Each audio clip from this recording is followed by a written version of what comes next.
2022년 7월 15일 금요일 전광성교회 새벽기도회 시작하겠습니다. 찬송가 488장 찬양하겠습니다.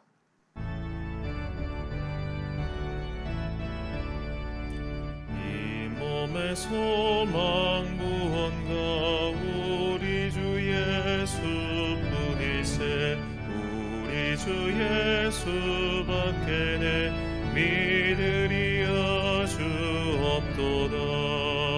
주 나의 반석이시니 그 위에 내가 서리라. 그 위에 내가 서리라. 무섭게 바람 부는 밤 물결이 높이 설렐 때 우리 주 크신 은혜에 소망의 낯을 주리라. 주 나의 반석이시니 그 위에 내가 서리라. 그 위에 내가 서리라. 세상에 믿던 모든 것 끊어질 그날 되어도 구주의 언약 믿사와 내 소망 더욱 크리라.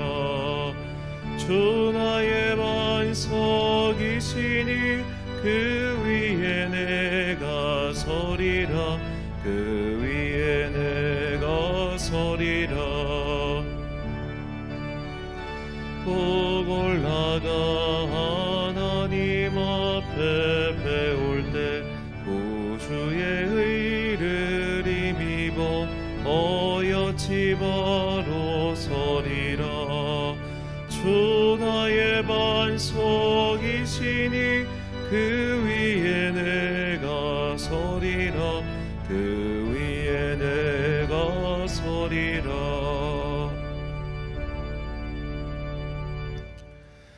오늘 우리에게 주신 하나님의 말씀 요한계시록 17장 1절부터 18절까지 말씀입니다. 요한계시록 17장 1절부터 18절까지의 말씀. 이제 봉독하겠습니다. 하나님의 말씀 경청하십시오. 대접 7개를 가진 그 7 천사 가운데 하나가 와서 나에게 이리로 오너라. 큰 바다 물 위에 앉은 큰 창녀가 받을 심판을 보여주겠다. 세상 왕들이 그 여자와 더불어 음행을 하였고 땅에 사는 사람들이 그 여자의 음행에 포도주에 취하였다고 말하였습니다. 그리고 그 천사는 성령으로 나를 휩싸서 빈들로 데리고 갔습니다. 나는 한 여자가 빨간 짐승을 타고 앉아 있는 것을 보았는데 그 짐승은 하나님을 모독한 이름들로 가득하였고 머리 7과 뿔 10개가 달려 있었습니다. 이 여자는 자주색과 빨간 옷을 입고 금과 보석과 진주로 꾸미고 손에는 금잔을 들고 있었는데 그 속에는 가증한 것들과 자기 음행의 더러운 것들이 가득하였습니다. 그리고 이마에는 땅의 음녀들과 가증한 것들의 어미 큰 바빌론이라는 비밀의 이름이 적혀 있었습니다. 그리고 나는 그 여자가 성도들의 피와 예수의 증인들의 피에 취하여 있는 것을 보았습니다. 내가 그 여자를 보고 크게 놀라니 그때 천사가 나에게 말하였습니다. 왜 놀라느냐? 나는 이 여자의 비밀과 이 여자를 태우고 다니는 머리 7과 뿔 10이 달린 그 짐승의 비밀을 너에게 말하여 주겠다. 내가 본 그 짐승은 전에는 있었지만 지금은 없으며 장차 아비소스에서 올라와서 나중에는 멸망하여 버릴 자다. 그리고 땅 위에 사는 사람들 가운데 창세 때로부터 성경책에 이름이 적혀 있지 않은 사람들은 그 짐승을 보고 놀랄 것이다. 그것은 그 짐승이 전에는 있었다가 지금은 없으나 장차 다시 나타날 것이기 때문이다. 여기에 지혜를 가진 마음이 필요하다. 머리 7은 그 여자가 타고 앉은 7산이요 또한 7왕이다. 그 가운데 5은 이미 망하고 하나는 있고 또 다른 하나는 아직 나타나지 않았다. 그것이 나타날지라도 잠깐밖에 머물지 못할 것이다. 또 전에 있다가 지금은 없는 그 짐승은 8번째인데 그것은 7 가운데 속한 것으로서 마침내 멸망하여 버릴 자다. 내가 본 10뿔은 10왕이다. 그들은 아직 나라를 차지하지 못하였지만 그 짐승과 함께 한동안 왕권을 차지할 것이다. 그들은 한 마음이 되어서 그들의 능력과 권세를 그 짐승에게 내줄 것이다. 그들이 어린 양에게 싸움을 걸 터인데 어린 양이 그들을 이길 것이다. 그것은 어린 양이 만주의 주요 만왕의 왕이기 때문이며 어린 양과 함께 있는 사람들이 부르심을 받고 택하심을 받은 신실한 사람들이기 때문이다. 천사가 또 나에게 말하였습니다. 내가 본 물 곧 그 창녀가 앉아있는 물은 백성들과 무리들과 민족들과 언어들이다. 그리고 내가 본 그 열뿔과 그 짐승은 그 창녀를 미워해서 비참하게 만들고 벌거벗은 꼴로 만들 것이다. 그들은 그 창녀의 살을 삼키고 그 여자를 불에 태울 것이다. 그것은 하나님께서 당신의 말씀을 이루실 때까지 당신의 뜻을 행하려는 마음을 그들에게 주셔서 그들이 한 마음이 되어 그들의 나라를 그 짐승에게 주게 하셨기 때문이다. 내가 본 그 여자는 세상 임금들을 다스리는 통치권을 가진 큰 도시를 가리킨다. 아멘. 마귀의 속임수에 넘어간 자들, 이란 제목으로 하나님의 말씀 선포하겠습니다. 로마 사람들, 특히 이제 로마의 개국 공신과 같은 귀족들은 자신들을 여신의 후예라고 생각했습니다. 일단 로마라는 이름 자체가 여신의 이름입니다. 로마라는 이름의 기원에 대해서는 여신의 이름이 로마였다라는 의견과 로마의 건국 신화에 나오는 로물루스의 이름을 따서 만들었다, 이 두 가지 설이 있습니다. 근데 이 로물루스의 어머니가 로마의 여신인 베스타 신전의 무녀였기 때문에 어느 쪽을 택하든 로마라는 나라와 여신 숭배는 매우 밀접하게 연결되어 있음을 알 수 있습니다. 그래서 어떤 사람들은 로마 가톨릭이 이 성모 숭배 사상을 만들게 된 이유가 이런 로마의 여신 숭배 풍습 때문이었다고 말하는 이들도 있습니다. 여신 숭배 사상이 워낙 대중들에게 널리 알려졌고 또 받아들여졌기 때문에 이런 여신 숭배를 대체할 존재가 필요했고, 그런 대체할 여신이 바로 성모 마리아였다는 주장입니다. 저는 상당히 신빙성 있는 주장이라고 생각합니다. 그 증거 중 하나가 성모 마리아가 늙지 않는다는 가톨릭의 주장이죠. 우리가 마리아와 예수님이 나온 성화나 조각상을 잘 보면 마리아는 그렇게 젊습니다. 늙질 않아요. 그런데 예수님은 거의 중년이죠. 이런 말도 안 되는 신화를 만들어낸 것을 볼 때 사도들이 활동했던 당시 로마 제국 안에서 이 여신 숭배가 얼마나 대단했는지를 미루어 짐작할 수 있습니다. 오늘 본문에 나오는 여인이 일단 첫째로 바로 이 로마를 상징하죠. 본문 1절 말씀입니다. 또 7 대접을 가진 7 청사 중 하나가 와서 내게 말하여 이르되 이리로 오라. 많은 물 위에 앉은 큰 음녀가 받을 심판을 내게 보이리라. 아멘. 자, 이 여인은 하나님을 대적하는 짐승의 편에 서서 남은 나라와 민족들을 긁어모아 하나님과 대적할 존재이죠. 그래서 하나님의 사람들을 붙잡아 그들의 피에 스스로 취해서 이런 악한 일을 계속합니다. 이것은 요한의 말년에 이 로마 제국에 의한 대대적인 핍박이 시작되었음을 암시하고 있습니다. 그런데 천사는 이 여인의 비밀을 요한에게 알려주겠다고 말하죠. 본문 7절 말씀입니다. 천사가 이르되 왜 놀랍게 여기느냐? 내가 여자와 그가 탄 7 머리와 10뿔 가진 짐승의 비밀을 내게 이르리라. 자, 이 여인의 비밀은 과연 무엇이었을까요? 자, 이 여인의 비밀은 그녀가 결국 자신이 섬기던 그 짐승들에게 배신을 당해 망하게 될 것이라는 겁니다. 본문 16절 말씀입니다. 내가 본 바 이 10뿔과 짐승은 음녀를 미워하여 망하게 하고 벌거벗게 하고 그의 살을 먹고 불로 아주 사르리라. 자, 로마가 짐승 곧 마귀의 편에 서서 하나님의 사람들을 핍박하고 죽이는 모습을 보면서 그리스도인들은 불안에 떨며 또한 궁금해했습니다. 왜 하나님께서 저들을 그냥 용납하시는가라는 질문이죠. 그래서 요한은 환상 중에 이 짐승의 편에 서서 사람들을 해치는 저 로마인들을 보며 놀라운 생각이 듭니다. 왜 하나님이 저들을 내버려 두시지? 라는 그런 놀라운 말이죠. 그러자 천사는 말합니다. 사실 이 일에는 비밀이 있다라고 말이죠. 짐승들 곧 마귀들은 그녀를 아끼고 소중히 여겼기에 권세를 준 것이 아니었죠.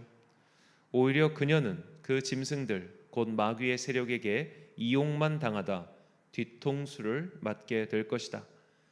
그녀 즉 로마는 결국 짐승들의 밥이 될 것이다.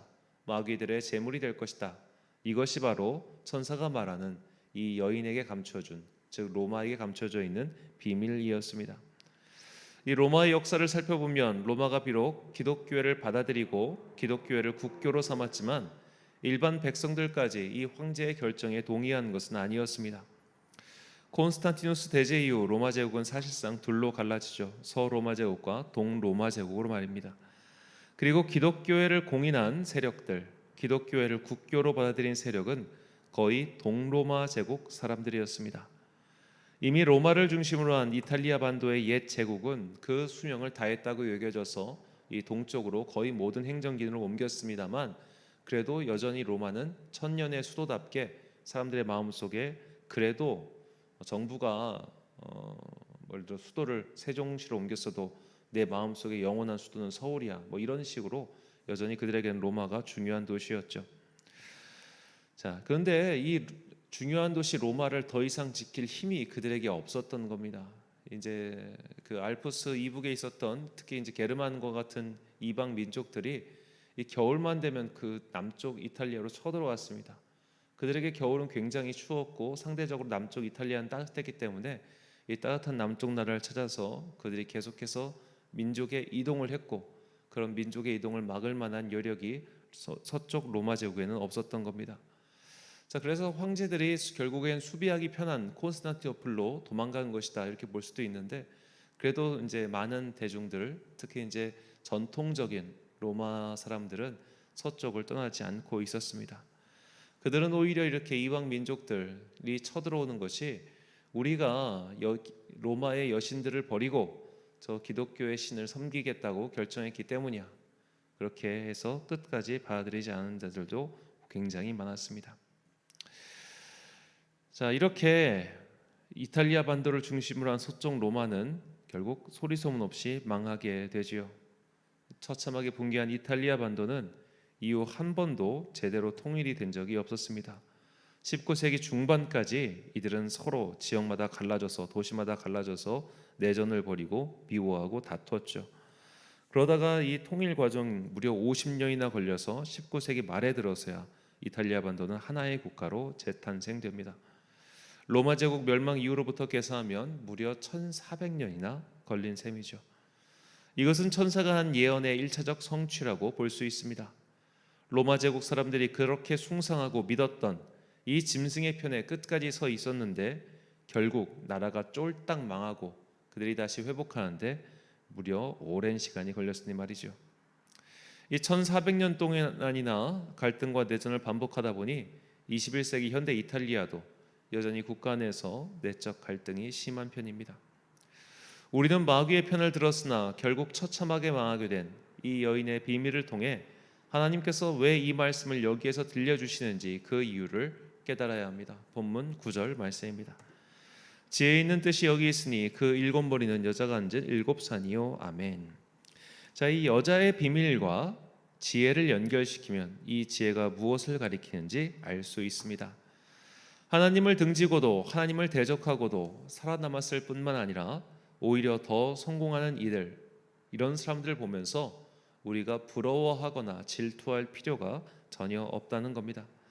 마귀는 잠시 그들에게 힘을 주고 능력을 주고 성공의 열매를 주지만 결국 그들은 마귀의 손에서 장난감처럼 유희의 대상이 되다가 망하게 될 것이기 때문이죠. 여신을 끝까지 숭배하면서 하나님을 거부했던 서로마 제국의 최후처럼 마지막 심판의 날에도 이런 자들은 여전히 있을 겁니다. 역사는 반복되기 때문이죠. 환란이 심해지고 고난이 더 커지면 사람들은 회개하고 주님께 돌아오는 것이 아니라 바다에서 권세를 갖고 일어나는 짐승에게 눈을 팔려 그들이 일으키는 기적과 권능을 보며 오히려 짐승의 편에 서게 될 것입니다. 그래서 성도는 기적에 현혹돼서는 안 되고 현세에서 일어나는 큰 성공에 마음을 빼앗겨서도 안 됩니다. 성도는 오직 말씀을 따라 살아야 합니다. 설령 내 삶에서 초자연적인 기적과 간섭이 일어나지 않는다 할지라도 여전히 하나님의 말씀을 따라 정의와 공의를 행하며 사랑을 실천하고 천국에 대한 소망과 믿음을 저버리지 않는 것이야말로 진정한 기적입니다. 기적에 현혹되는 자들, 초자연적인 기적, 병이 낫고 뭔가 만사가 풀리고 이 사람이 과거 일까지 꿰뚫어보는 그런 무당들과 같은 기적에 현혹된 자들은 메시아가 이곳에 있다 저곳에 있다 하면 바로 그 자리를 바꾸어 따라다니죠. 얼마 전 일본에서 일어난 사건이 결국 통일교 때문이라는 것을 다 알게 되었습니다. 그러나 우리나라 언론은 대단히 쉬쉬하고 있죠. 제가 알기로는 CBS 라디오 정도에서만 이 일의 배후에 있는 통일교에 언급했을 뿐 나머지는 그냥 입을 다물고 있거나 혹은 굉장히 짧게 다루고 있지, 이 통일교가 배경이 된 것에 대해서 특집 편성을 한 경우를 저는 CBS 라디오 외에는 본 적이 없습니다. 이런 통일교, 현재는 2대 교주죠. 문선명의 부인인 한 학자입니다. 그는 또 자신을 재림 예수라 부르고 있습니다. 이런 자들에게 현혹되어 온 전 재산을 바치는 이들이 아직도 있다는 게 참 충격적이지 않습니까? 여전히 사이비들은 사람들을 현혹시켜 그들의 속고까지 빼앗아가고 가정을 파괴시키고 있습니다.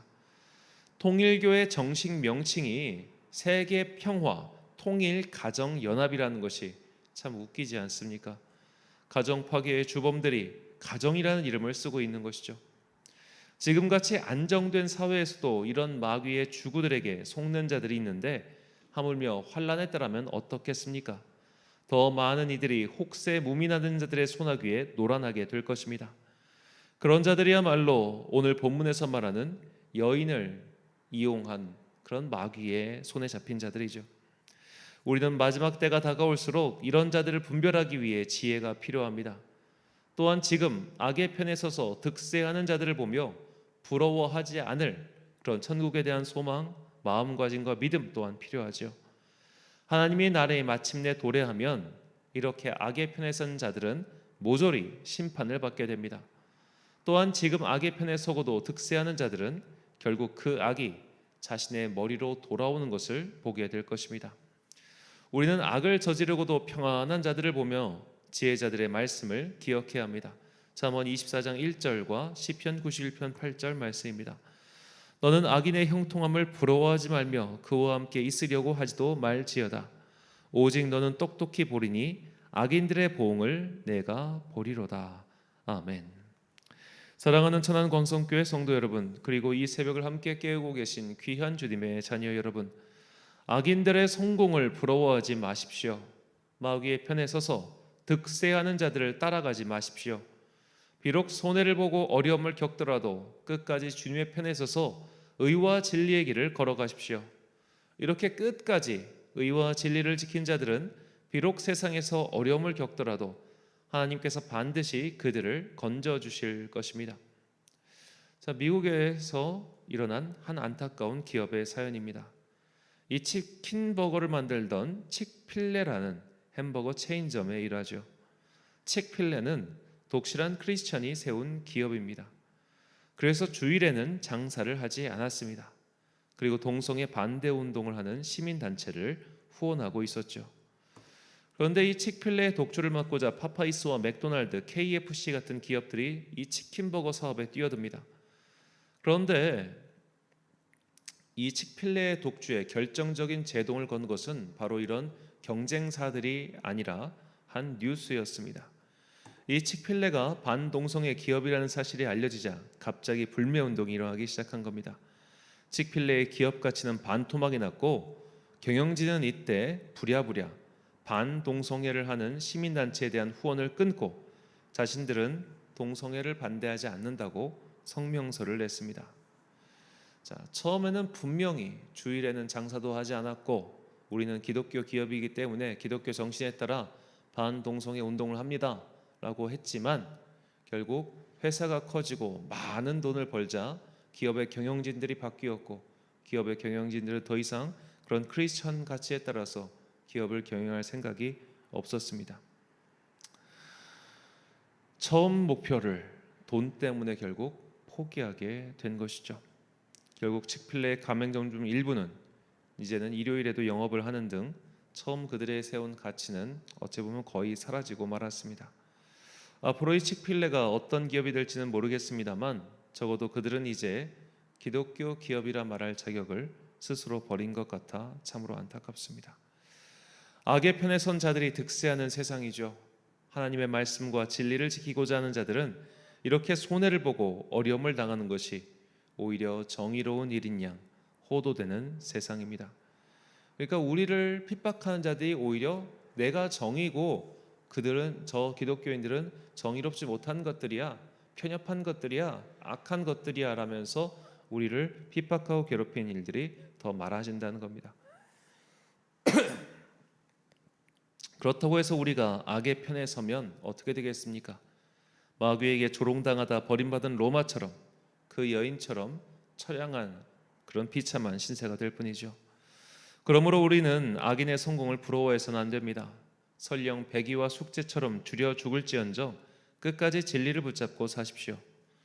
우리의 죽음은 패배가 아니라 영원한 하나님 나라에 들어가는 문임을 굳게 믿으시고 주께서 우리를 부르시는 그날까지 의와 진리를 수호하는 천국의 자녀들 되시길 간절히 축원합니다. 기도하겠습니다.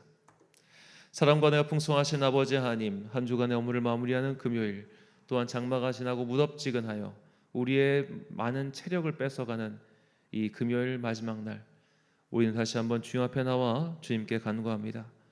우리를 이 세상의 환난, 특별히 악한 자들이 득세하고 의로운 자들을 괴롭게 하는 이 세상 속에서 건져주시고 믿음을 가지고 영원한 당신의 나라 천국을 바라보게 하여 주시옵소서.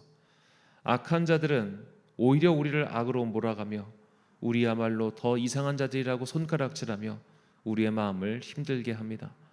그러나 이런 환난 중에서도 소망을 품고 오히려 기뻐하며, 내가 이 죄악 많은 세상에서 세상 사람들로부터 욕을 먹고 환난을 당한다고 하는 것은 오히려 내가 주님의 편에 서 있기 때문이구나 라는 것을 깨닫고, 이런 것들을 두려워하지 말고 예수 그리스도의 십자가의 복음과 하나님 나라의 진리를 가슴에 품고 열심히 살아가는 당신의 거룩한 자녀들 되게 하여 주옵소서. 마지막 때가 되면 마귀의 편에 선 자들이 득세하게 될 것이며 마귀의 편에 서 있는 자들이 행복과 평안을 누리는 것처럼 보일 겁니다. 그때 많은 이들이 그들을 부러워하며 그 짐승의 편에 서서 그 마귀에게 다시 한번 현혹되어 그런 현혹이 반복될 것입니다. 우리 앞에 그런 일이 벌어진다 할지라도 이 땅을 사는 동안 부귀와 영화를 쫓아 그런 것들에 마음이 흔들리지 않게 하시고, 설령 내가 가난하고 설령 내가 명예가 없고 설령 나에게 어려운 일이 발생한다 할지라도 의와 진리를 지키기 위해 끝까지 싸웠던 사도들과 제자들의 길을 우리 또한 걷게 하여 주시옵소서. 이를 위하여 믿음의 용기와 성령의 충만한 은혜가 필요하오니 날마다 이 어두운 세상 속에서 예수 그리스도의 빛으로 살 수 있도록 우리에게 성령의 은혜를 내려 주옵소서.